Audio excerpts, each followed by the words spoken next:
नमस्कार दोस्तों, स्वागत है आपका आज की नई वीडियो में। अब रिसेंटली आपको पता ही होगा कि रेज़र पे का और ऑल्ट न्यूज़ की एक कंट्रोवर्सी चल रही है। तो ये सारी कंट्रोवर्सी आखिर है क्या? इसी के बारे में आज हम ये वीडियो लेकर आए हैं। तो बने रहिए हमारे साथ एंड तक इस वीडियो के बारे में पूरा जानने के लिए। देखिए हुआ क्या कि रेज़र पे एक कंपनी आप लोगों को पता ही होगा, ये एक पेमेंट गेटवे है जो बहुत सारी वेबसाइट्स पर इसका इस्तेमाल होता है पेमेंट रिसीव करने के लिए अलग-अलग माध्यम से, अलग-अलग UPI, credit card, debit card या और भी अलग तरीके से। और यही पेमेंट गेटवे लगा हुआ था ऑल्ट न्यूज़ जो एक फैक्ट चेक और न्यूज़ वेबसाइट है। और उन्होंने ये आरोप लगाया रेज़र पे के ऊपर कि भाई इन्होंने हमारा डेटा जो है वो पुलिस को हैंड ओवर कर दिया और जो प्राइवेसी ब्रीच है वो किया है। अब इस पे जब बात की गई और इन्होंने मतलब रेज़र पे से जब इस बारे में पूछा गया कि भई आपने ऐसा क्यों किया और क्या ये सारा मामला था? तो रेज़र पे ने कहा कि भई जो डोमेस्टिक पेमेंट थी सिर्फ़ वो जो है इनेबल की गई थी इनकी वेबसाइट के ऊपर। और हमको वो डेटा जो है वो देना पड़ा क्योंकि हमारे पास लीगल रिक्वेस्ट आई थी पुलिस की तरफ से और अलग-अलग सेक्शन की तरफ से आया था, तो ये इनका जवाब था। अब मैं आपको पूरा मामला समझाने की कोशिश करता हूँ कि आखिर ये था क्या? जो पेमेंट गेटवे है रेज़र पे, जैसा मैंने आपको बताया कि बहुत सारी वेबसाइट इसको यूज़ करती हैं। इन्होंने अपने स्टेटमेंट में ये कहा कि जो पेमेंट प्लेटफ़ॉर्म पे जो डोनर्स का डेटा है, जितने भी लोगों से डोनेशन रिसीव हुई है इस प्लेटफ़ॉर्म पे, ऑल्ट न्यूज़ पे, वो पुलिस के पास है और पुलिस ने हमसे माँगा और हमको रिस्पॉन्स देना पड़ा एक ऑफ़िशियल नोटिस, क्योंकि हमको रिसीव हुआ था। जो रेज़र पे के स्पोक पर्सन हैं, उन्होंने ये बताया कि हमारे पास रिटन में एक नोटिस आया था पुलिस अथॉरिटीज़ की तरफ से, जो सेक्शन 91 के अंडर था और कोड ऑफ क्रिमिनल प्रोसीजर के अंतर्गत था 1973 के, जिसमें हम कंप्लाइड हैं, मतलब हम हमें करना ही पड़ेगा वो डेटा उनके साथ शेयर। और मैंडेट है, we are mandate to comply with the same as per जो रेगुलेशंस हैं under the provisions of law, तो हमको वो करना पड़ेगा और हमने वही किया है। हमने जो कंपनी है उनको कॉन्टैक्ट करने की कोशिश की थी, लेकिन हमारे पास कोई भी रिस्पॉन्स रिसीव नहीं हुआ, तो इस वजह से हम उनको इन्फॉर्म नहीं कर पाए डेटा शेयर करने से पहले या उनका जो अकाउंट है वो डीएक्टिवेट करने से पहले। 4 जुलाई को ये उनके स्पोक पर्सन ने बयान दिया। अब अंडर सेक्शन 91 जो है सीआरपीसी का, उसके अंतर्गत एनी कोर्ट और एनी ऑफिसर, कोई भी ऑफिसर या कोई भी कोर्ट जो पुलिस स्टेशन का इंचार्ज है, वो डेटा माँग सकता है ऑनगोइंग इन्वेस्टिगेशन में, अगर उसे लगता है कि वो इम्पोर्टेंट है तो। और 4 जुलाई को ये फैक्ट चेकिंग प्लेटफ़ॉर्म जो ऑल्ट न्यूज़ है, इन्होंने एक ट्वीट किया जिसमें ये स्टेटमेंट बताया गया कि रेज़र पे ने अकाउंट डिसेबल कर दिया है और अपने यूज़र्स को इन्फॉर्म किया कि as donations that people were attempting to make one going through, कि भई बहुत सारे यूज़र्स हैं जो डोनेशन करना चाह रहे हैं लेकिन वो हो नहीं पा रही हैं। लेकिन कुछ समय बाद जो अकाउंट है वो इनेबल कर दिया गया था और बहुत से लोगों ने ट्विटर पे जाके शेयर किया कि डोनेशंस जो हैं वो दोबारा शुरू हो गई हैं। इसके बाद ऑल्ट न्यूज़ ने एक और स्टेटमेंट दिया कि रेज़र पे ने क्लैरिफिकेशन दिया है 4 जुलाई को कि भाई मर्चेंट अकाउंट जो है वो डीएक्टिवेट हो गया था रेज़र पे प्लेटफ़ॉर्म की तरफ से, लेकिन वो टेम्परेरीली था एज़ अ सेफ्टी प्रिकॉशन। और क्योंकि उस वक़्त इन्वेस्टिगेशन चल रही थी अथॉरिटीज़ की, इस वजह से। और जब उस पे इश्यूज़ पे क्लैरिटी हो गई तो हमने वो अकाउंट जो है अनब्लॉक कर दिया, रीएक्टिवेट कर दिया और हम अपना पूरा सपोर्ट और कोऑपरेशन अथॉरिटीज़ को दे रहे हैं इन्वेस्टिगेशन के अंदर और हम आगे भी ऐसा करेंगे। रेज़र पे जो है वो एक ट्रस्टेड कंपनी है और हम हमेशा ये इंश्योर करेंगे जो कि हमारे प्लेटफ़ॉर्म के थ्रू जो भी ट्रांज़ैक्शन हो रही हों वो सेफ़ हों और कानून और रेगुलेशंस के हिसाब से हों, उसके अलग ना जाएँ। ऑल्ट न्यूज़ ने फिर उसके बाद ट्विटर पे ये बोला अपने डोनर्स को कि भई उनका जो डेटा है वो सारा शेयर हो गया है रेज़र पे की वजह से, उन्होंने वो इन्फॉर्मेशन शेयर करी है पुलिस के साथ विदाउट इन्फॉर्मिंग ऑल्ट न्यूज़ और विदाउट इवन मतलब इन्वेस्टिगेशन, और उन्होंने वॉयलेट किया है प्लेटफ़ॉर्म के रूल्स का। तो उसके बदले में उन्होंने जवाब दिया रेज़र पे की तरफ से कि we have put out a statement yesterday stating, ये ऑल्ट न्यूज़ की तरफ से था बयान, कि भई हमने एक स्टेटमेंट जारी किया है कि रेज़र पे ने हमारे डोनेशन प्लेटफ़ॉर्म और डिसेबल अकाउंट का जो कर दिया है और शॉर्टली आफ्टर दैट रेज़र पे री-इनेबल्ड आवर अकाउंट, कि भई इस स्टेटमेंट के बाद उन्होंने हमारा अकाउंट दोबारा इनेबल कर दिया और टेम्परेरीली डीएक्टिवेट किया था। और जब रिक्वेस्ट पहुँची थी पुलिस की तरफ से, उसके बाद इन्होंने सारी क्लैरिफ़िकेशन हुई, इन्वेस्टिगेशन हुई, उसके बाद रीएक्टिवेट कर दिया गया। और लेकिन ये नहीं बताया गया कि what clarity is however, If Razorpay had indeed found that we had violated their terms of service, they wouldn't have re-enabled our account। कि अगर भाई ये ऑल्ट न्यूज़ की तरफ से स्टेटमेंट था कि अगर Razorpay को लगता कि हमने कोई गलती की है, कोई वायलेशन किया है रूल का, तो वो हमारा अकाउंट दोबारा री-इनेबल नहीं करते। और उसके बाद उन्होंने ये कहा कि भाई हम आगे भी Razorpay को यूज़ करेंगे हम अपने डोनेशन प्लेटफॉर्म के लिए। Our donation from ask for information such as email address. अब इन्फॉर्मेशन में क्या क्या लिया गया था? Email address, phone number, PAN card and address. We still need to collect this information from our donors as this is based on various government regulations, the statement said. ये Razorpay की तरफ से था। अब थोड़ा सा समझते हैं कि ये सारा मामला है क्या, ये एफसीआरए का क्या लॉ है जो ऑल्ट न्यूज़ के ऊपर लगा है कि भाई आपने फॉरेन डोनेशंस जो है रिसीव करी हैं जबकि आप उसके लिए मतलब ऑथराइज नहीं थे। तो एफसीआरए जो foreign donations are regulated by the FCRA, एक लॉ है जो ये इंश्योर करता है कि कोई भी नेशनल सिक्योरिटी पर खतरा नहीं हो रहा है बाहर विदेशों से फंडिंग के द्वारा। आपने बहुत बार सुना होगा कि विदेशों से फंडिंग आ रही है, ये जो आंदोलन हो रहे हैं देश में, दंगे हो रहे हैं, झगड़ा फसाद हो रहा है, हिंदू मुस्लिम हो रहा है, या लोगों को आपस में भिड़ाया जा रहा है, भड़काया जा रहा है, या जो कुछ भी अराजकता हो रही है, ये विदेशों से फंडिंग हो रही है। आपने ऐसा सुना होगा। तो ये एफसीआरए उसी को कंट्रोल करने के लिए बनाया गया था ताकि देश की सुरक्षा पर कोई भी आंच ना आए। और सबसे पहले ये जो इनैक्ट हुआ था 1976 में हुआ था इट वाज, और 2010 में इसको अपडेट किया गया था एक ड्राफ्ट ऑफ न्यू रेगुलेशंस के द्वारा गवर्निंग फॉरेन डोनेशंस के लिए। ऑल एसोसिएशन, हर तरह की वो एसोसिएशन, ग्रुप्स और एनजीओज, नॉन गवर्नमेंट ऑर्गेनाइजेशंस जो फॉरेन से डोनेशन रिसीव करना चाहती हैं, उनको एफसीआरए के रूल्स एंड रेगुलेशंस के साथ कंप्लाई करना होगा और अपना रजिस्ट्रेशन कराना होगा एफसीआरए के अंडर में, जो रजिस्ट्रेशन वैलिड रहेगा 5 साल तक, और आफ्टर विच वो रिन्यू हो सकता है अगर आप उनके पास सारे रिक्वायर्ड डॉक्यूमेंट्स होंगे और सारी कंडीशंस मैच हो रही होंगी। और फॉरेन कंट्रीब्यूशन जो है सोशल, एजुकेशनल, रिलीजियस, इकोनॉमिक और कल्चरल रीजंस के लिए परमिटेड है फॉर रजिस्टर्ड ऑर्गेनाइजेशन। मतलब इन मुद्दों के लिए आप ले सकते हैं डोनेशन बाहर से, लेकिन आपको साथ ही एनुअल रिटर्न्स जो होते हैं उन डोनेशंस जो आपको मिली हैं उनसे रिलेटेड, और वो आपको इंटरनल रेवेन्यू सर्विस के साथ शेयर करने होंगे। और आपको दिखाना होगा पूरा कि आपके पास कितना पैसा आया, कितना आपने खर्च करा उन कॉजेज के लिए जिनके लिए आपने लिया है।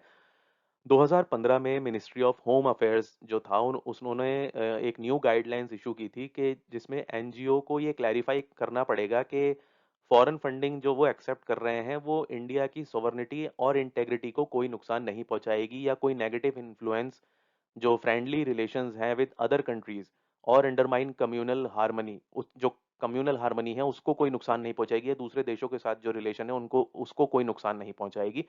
उसके साथ ही उसमें यह भी कहा गया कि जो भी NGOs required to have account in either nationalised और private bank with core banking service in order to provide security agencies with real time access, कि हर जितनी भी एनजीओज हैं उनको अकाउंट्स, चाहे वो नेशनलाइज्ड बैंक में हो या प्राइवेट बैंक में हो, उनको सारे का सारा अपनी डिटेल जो है वो प्रोवाइड करानी पड़ेगी रियल टाइम में सिक्योरिटी एजेंसीज को, और उनको एक्सेस देनी पड़ेगी। अब इसमें जो एफसीआरए फंडिंग है इसमें इनएलिजिबल कौन है, कौन ये सारी फंडिंग्स नहीं ले सकता, जो कौन ले सकता है वो तो मैंने बता दिया आपको। अब foreign contributions are illegal for members, किसके लिए इलीगल है? जो पॉलिटिकल पार्टीज में है एज, और जो गवर्नमेंट ऑफिशियल्स हैं, जजेस हैं, जर्नलिस्ट्स हैं, इनके लिए ये इनएलिजिबल हैं ये फंडिंग रिसीव करने के लिए। लेकिन मिनिस्ट्री ऑफ होम अफेयर्स ने इसको रिवाइज कर दिया था 1976 में एफसीआरए स्टैच्यू को 2017 में, के फाइनेंस बिल मेथड के द्वारा, जिसमें पॉलिटिकल पार्टीज को contribution from a foreign firms, Indian affiliate और a foreign company in which an Indian owns, मतलब जिस कंपनी में कोई फॉरेन की ऐसी कंपनी जिसमें किसी इंडियन का 50% या उससे ज्यादा का शेयर है, वो, या फिर फॉरेन फर्म्स जो हैं उनमें जो इंडियन एफिलिएटेड हैं, तो उनसे आप डोनेशन रिसीव कर सकते हैं पॉलिटिकल पार्टी। और जो लीगल एक्सपर्ट है उनके द्वारा ये अमेंडमेंट जो है वो की गई थी prompted by allegations that the Bharatiya Janata party and Congress had received foreign financing for, मतलब भारतीय जनता पार्टी और कांग्रेस के ऊपर ये जो है लगाया गया था कि इन्होंने भाई पॉलिटिकल ऑपरेशंस करने के लिए जो है Vedanta group of the United kingdom से बहुत डोनेशन लिए 2004 और 2012 के बीच में। और 2013 में जो एसोसिएशन है वो डेमोक्रेटिक रिफॉर्म्स एडीआर, ये एक पब्लिक एडवोकेसी ग्रुप है, इन्होंने एक पब्लिक इंटरेस्ट के अंदर लिटिगेशन सूट फाइल किया था दिल्ली हाई कोर्ट में इन दोनों पार्टीज के खिलाफ कि भई आपने एफसीआरए का जो प्रावधान है, फॉरेन करप्ट प्रैक्टिस एक्ट, इसको आपने तोड़ा है by receiving foreign funding. Both जो पार्टीज थी उन्होंने इसको सुप्रीम कोर्ट में चैलेंज किया था, लेकिन बाद में मतलब कि भाई ये जो डिक्लेयरिंग द डोनेशन अनकॉन्स्टिट्यूशनल इन 2014, इसको चैलेंज किया था, जो दिल्ली हाई कोर्ट ने मतलब बोला था ऐसा कि भाई ये अनकॉन्स्टिट्यूशनल हैं जो भी आपने डोनेशन ली है, लेकिन बाद में ये जो विद पेटिशंस थी वो विड्रॉ कर ली गई थी। एफसीआरए वाज रेट्रोएक्टिवली चेंज्ड, चेंज हो गया उसके बाद। अब दूसरे ऑप्शंस क्या बचते हैं? What are the other options for obtaining foreign funding? क्या ऑप्शंस हैं कि भाई इतनी सारी रेगुलेशंस हैं, पाबंदियां हैं, तो आप कैसे फॉरेन फंडिंग जो है रिसीव कर सकते हैं? जो अल्टरनेटिव ऑप्शन है वो आपको पहले से ऑथराइजेशन रिसीव करना पड़ेगा फॉरेन कंट्रीब्यूशंस के लिए। It is given in exchange for receiving a specified amount, मतलब एक अमाउंट जो है स्पेसिफाइड होगा फ्रॉम अ स्पेसिफिक डोनर। ऐसा नहीं कि किसी ऑर्गेनाइजेशन से या किसी से, एक स्पेसिफिक डोनर से, in order to carry out certain activities और इनिशिएटिव्स, कि आप किसी स्पेसिफिक डोनर से लेके या अपना काम जो है कर सकते हैं किसी पर्टिकुलर एक्टिविटी के लिए या इनिशिएटिव के लिए। ठीक है, उसके बाद लेकिन बाद में however status such as the societies registration act of 1860, the Indian trust act of 1882 और section 25 of the company act of 1956 should be used to register the association. मतलब इन सारे एक्ट के अंडर में वो रजिस्टर्ड होनी चाहिए association. A letter of commitment from the overseas donor is also necessary outlining the amount and purpose। मतलब जिससे आप रिसीव कर रहे हो उसको ये लेटर भी देना पड़ेगा कि आप कितना अमाउंट दे रहे हो और क्या पर्पस है। और मिनिस्ट्री ऑफ होम अफेयर्स ने FCRA of the Public Health Foundation of India, PHFI, जो इंडिया की leading public health advocacy organisation थी, 2017 में उसका एफसीआरए लाइसेंस सस्पेंड कर दिया था on the basis that PHFI had used foreign funding to lobby lawmakers on tobacco control issues। कि भाई टोबैको कंट्रोल इश्यूज के लिए उन्होंने एक लॉबी बनाई और उसके लिए फंडिंग हो रही है। The PHFI was placed in the prior authorisation category after many representation to the government. उसके बाद इनको प्रायर ऑथराइजेशन की कैटेगरी में डाला गया। What happens if a registration is cancelled और सस्पेंड? अगर आपका रजिस्ट्रेशन सस्पेंड हो जाता है, कैंसिल हो जाता है, तो उसके बाद क्या होता है? जो मिनिस्ट्री ऑफ होम अफेयर्स है वो टेम्परली रिवोक कर सकती है एसोसिएशन एफसीआरए रजिस्ट्रेशन का, अगर उनको after inspecting it's books and obtaining any negative feedback about the operations. अगर उन्हें कोई भी ऐसा लगा कि आप उस फंडिंग का गलत इस्तेमाल कर रहे हैं, कुछ प्लान कर रहे हैं ऐसा कुछ नेगेटिव, तो वो टेम्परली आपका लाइसेंस जो है रद्द कर सकती हैं जब तक डिसीजन मेड नहीं हो जाता। The association is unable to accept new donations और use more than 25% of the funds in the designated bank account without approval from the MHA. अगर ऐसा होता है कि भाई आप नेगेटिव पाए गए, तो आप फॉरेन डोनेशन जो है रिसीव नहीं कर पाएंगे और जो आपके पास पैसा पड़ा है, जो डोनेशन पड़ी है, उसका भी सिर्फ 25% ही यूज कर पाएंगे।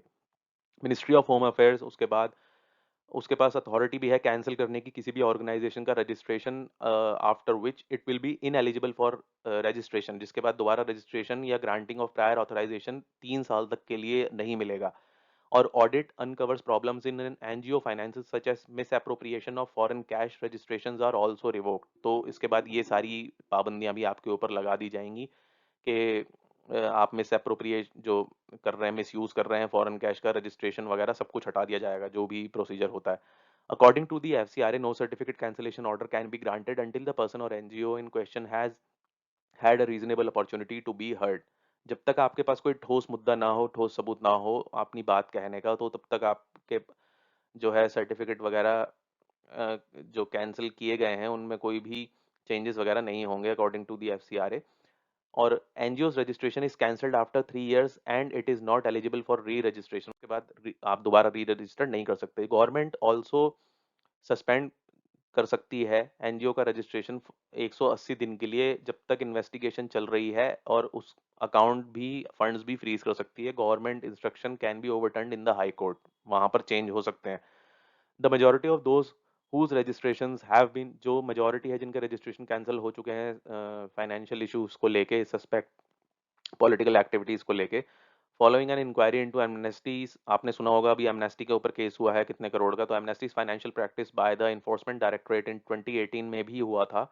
The organisation was forced to close इस ऑपरेशन इन इंडिया 2020। 2020 में इनको बाहर निकाल दिया गया था। उसके बाद government conduct was described by Amnesty International as a witch hunt of human right activists and a crackdown on dissent. इनको मतलब इस ऑर्गेनाइजेशन ने कहा था कि विच हंट चल रहा है गवर्नमेंट का ये हमारे लिए, और ये बहुत ही गलत बात है। और एफसीआरए रजिस्ट्रेशन जब हटाया गया 2015 में due the creation of multiple bank accounts create करने की वजह से, movement of monies, Greenpeace India reduced its operations. ये ग्रीन पीस इंडिया नाम की एक एनजीओ थी, इन्होंने भी अपने ऑपरेशंस जो है खत्म कर दिए थे। उसके बाद CBI has opened N investigation against Indira Jaising's NGO Lawyers Collective. The NGO's FCRA license was revoked by the MHA in 2016 after it was accused of exploiting foreign donations for political purposes. जब ये देखा गया कि political purpose के लिए use कर रहे हैं डोनेशन को, तो इनका लाइसेंस भी कैंसिल कर दिया गया था।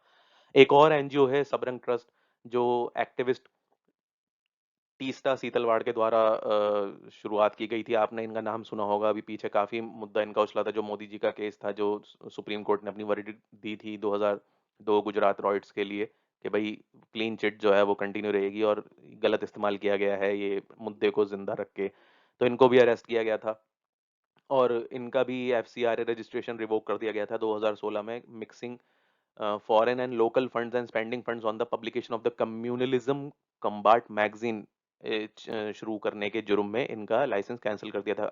उसके बाद जो फोर्ड फाउंडेशन है, उसको भी प्रायर परमिशन कैटेगरी में डाला गया था मिनिस्ट्री ऑफ होम अफेयर्स के द्वारा अप्रैल 2015 में, और जिसमें requiring the government to approve all donation send to Indian recipients for the sake of national security. The multinational NGO was placed on the home ministry surveillance list for a while. और surveillance पे लगा दिया गया था इनको, क्योंकि इनके पास भी कुछ ऐसी चीजें, कुछ ऐसी डोनेशन ट्रांजैक्शन पाई गई थी जो सही नहीं लग रही थी गवर्नमेंट को।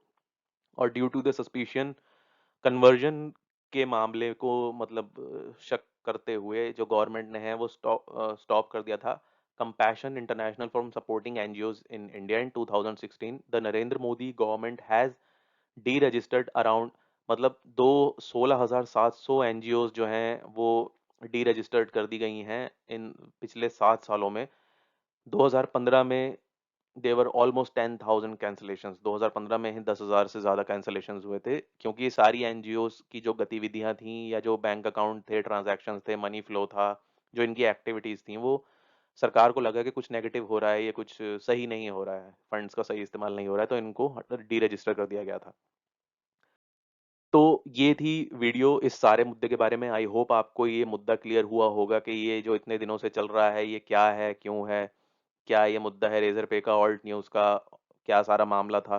आई होप आपको ये सारी बातें क्लियर हो गई होंगी। अगर वीडियो पसंद आई हो तो वीडियो को लाइक कीजिएगा, शेयर ज़रूर कीजिएगा, चैनल को सब्सक्राइब कीजिएगा, और बेल आइकन का बटन ज़रूर दबाइएगा ताकि अगली वीडियो की नोटिफिकेशन आपको सबसे पहले मिले। आप इस बारे में क्या सोचते हैं, अपने थॉट्स, अपने विचार, कोई सजेशन है तो कमेंट सेक्शन में ज़रूर दीजिएगा।